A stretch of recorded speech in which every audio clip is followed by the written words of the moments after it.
"Siapa yang mengejarmu kemarin?" tanya Raka. Suaranya dalam namun tetap tenang. Lian menunduk. Suaranya lirih, seolah dibawa angin pagi. "Mereka adalah kelompok malam kelam," ucapnya perlahan. "Mereka menginginkan tubuhku." Raka mengerutkan kening. Nada Lian bukan ketakutan, lebih pada kelelahan, luka yang tak kasat mata. "Saat mereka datang," lanjut Lian, "ayah dan ibu melindungiku. Mereka menyuruhku lari, berlari sekuat tenaga hingga aku akan bertemu seseorang yang akan menolongku." Lian kini menatap wajah Raka dengan lirih namun dalam.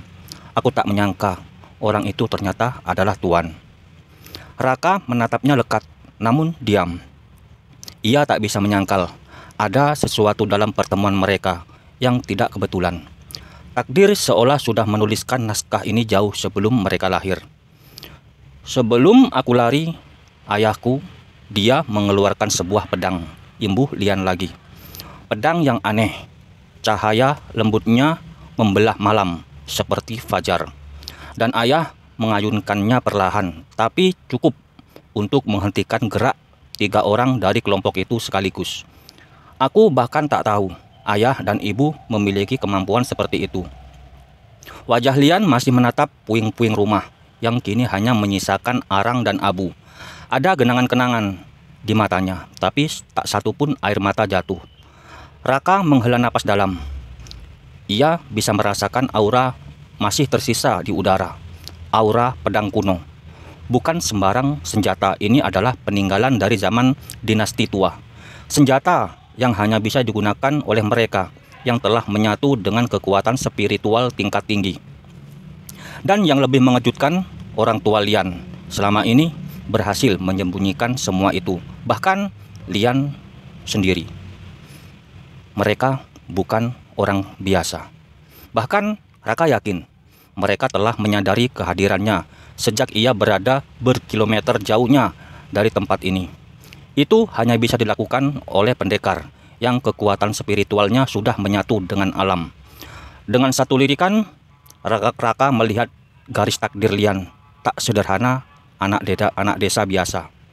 Ia berbalik, melangkah perlahan di jalan setapak yang membelah reruntuhan desa. Lian mengekor di belakangnya tanpa suara. Hanya derap langkah yang bersahutan dengan desir angin. Topi lebar Raka menutupi sebagian besar wajahnya, tapi suaranya terdengar jelas. "Balutkan kain ini di lenganmu," ucap Raka sembari menyerahkan secarik kain putih. Lian menerima kain itu. Dia di dalam tersimpan mantra perlindung yang halus tapi kuat. Salah satu dari sedikit teknik penyegel aura yang diwariskan dari sekte Lembah Cahaya. "Kelopak itu harus tersembunyi," ujar Raka, "selama sebelum mekar sepenuhnya. Itu jadi umpan bagi mereka yang menginginkan kekuatanmu.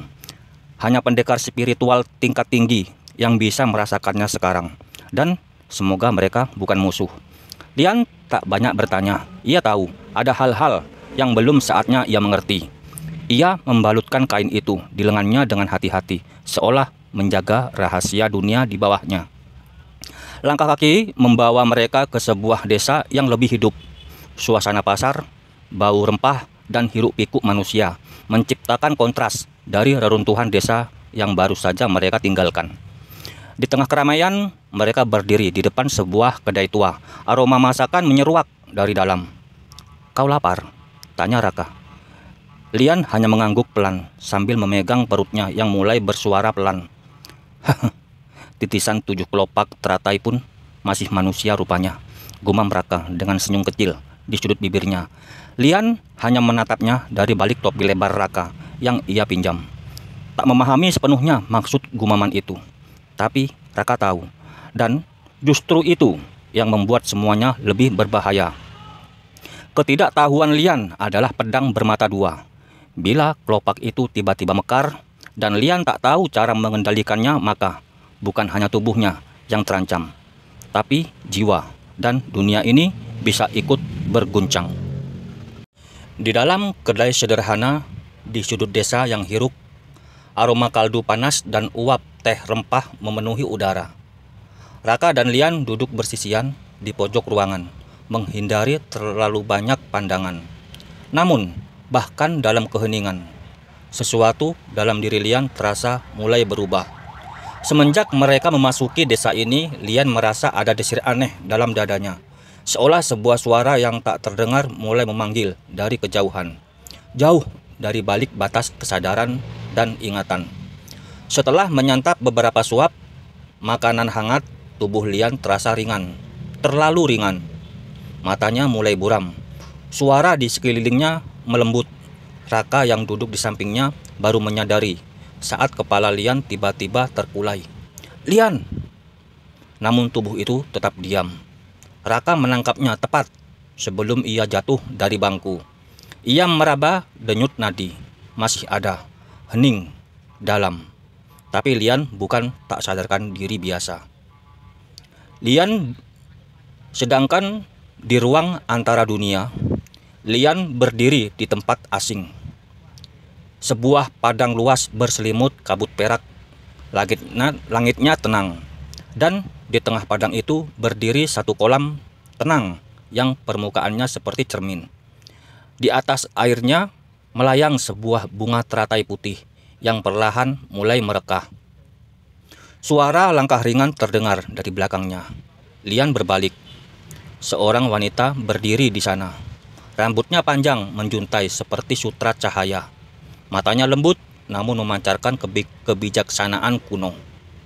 Pakaiannya putih berkilau, dihiasi pola-pola kelopak yang mengalir seperti air. Wajahnya tak asing, seolah telah Lian lihat dalam mimpinya sejak kecil. "Aku telah menunggumu," ujar wanita itu dengan suara tenang. "Siapa? Siapa kau?" tanya Lian pelan. "Aku adalah Eiralis. Dan aku adalah dirimu yang lama." Lian mengerutkan kening gemetar. "Apa maksudmu?"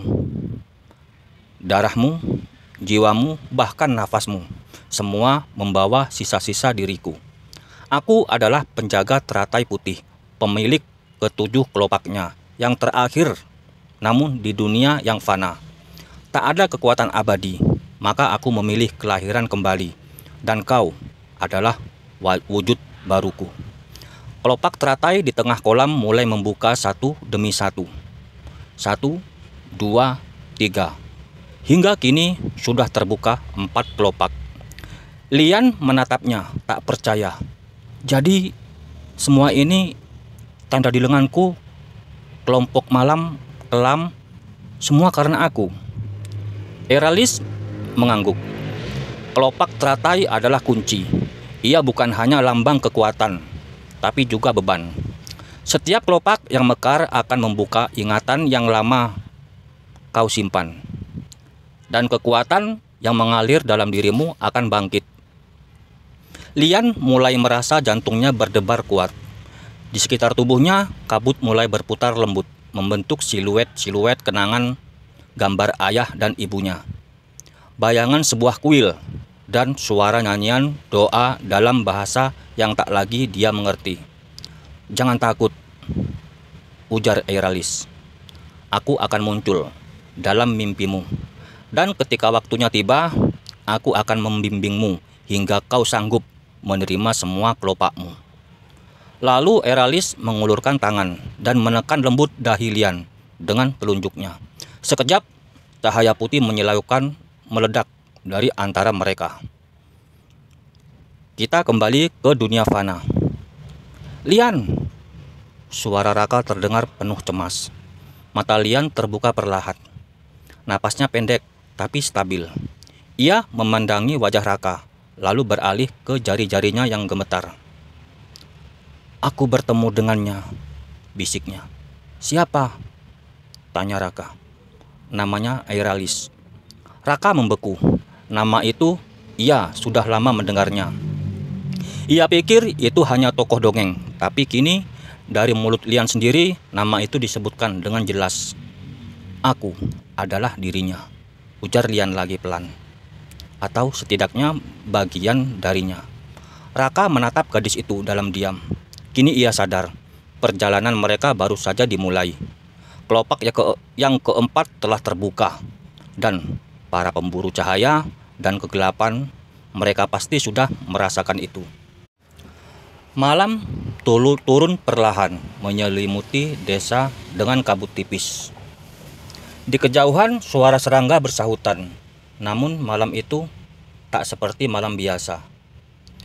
Di dalam penginapan kecil di ujung desa, Raka duduk bersila di ambang jendela, memandangi langit yang gelap. Hatinya tak tenang. Angin malam membawa bau asing, bau darah, dan niat jahat.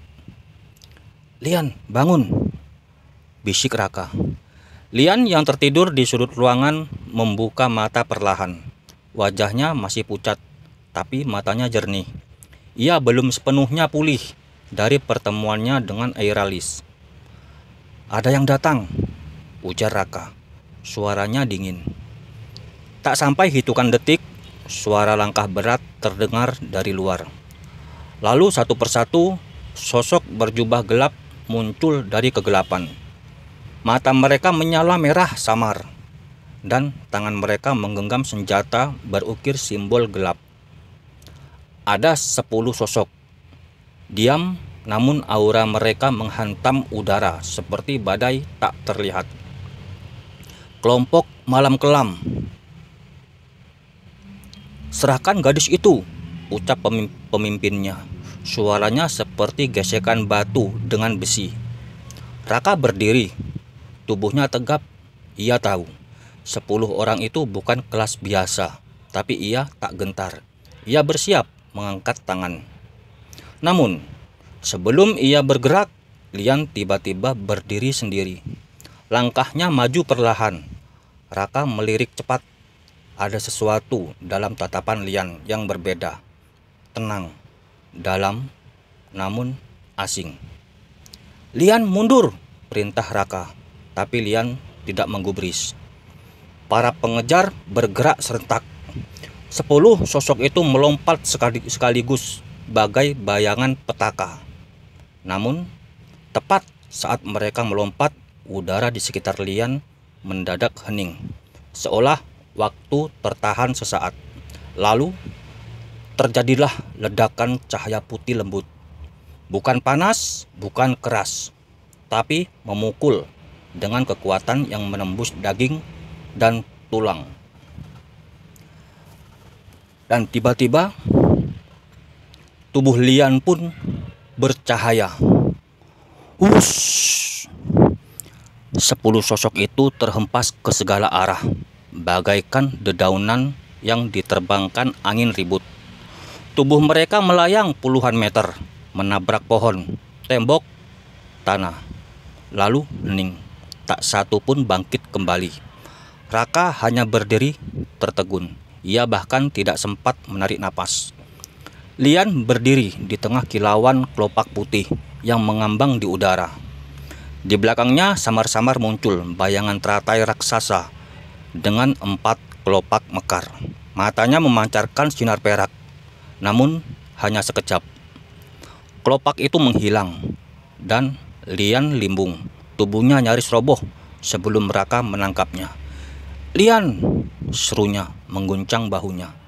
Lian membuka mata perlahan, tapi wajahnya kebingungan, seolah tak tahu apa yang baru saja terjadi.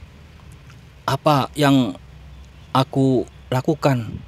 gumamnya lemah. Raka menarik napas panjang. Kini tak bisa diragukan lagi. Kelopak keempat benar-benar telah mekar, dan kekuatan yang bahkan belum Lian sadari sepenuhnya mampu menghempaskan 10 pembunuh tingkat tinggi hanya dengan pancaran niat. Namun, kekuatan besar selalu diikuti oleh pertanyaan besar. Jika kekuatan itu bisa aktif sendiri, apa yang akan terjadi jika kelopak kelima terbuka? Dan siapa yang akan datang selanjutnya? Bersambung.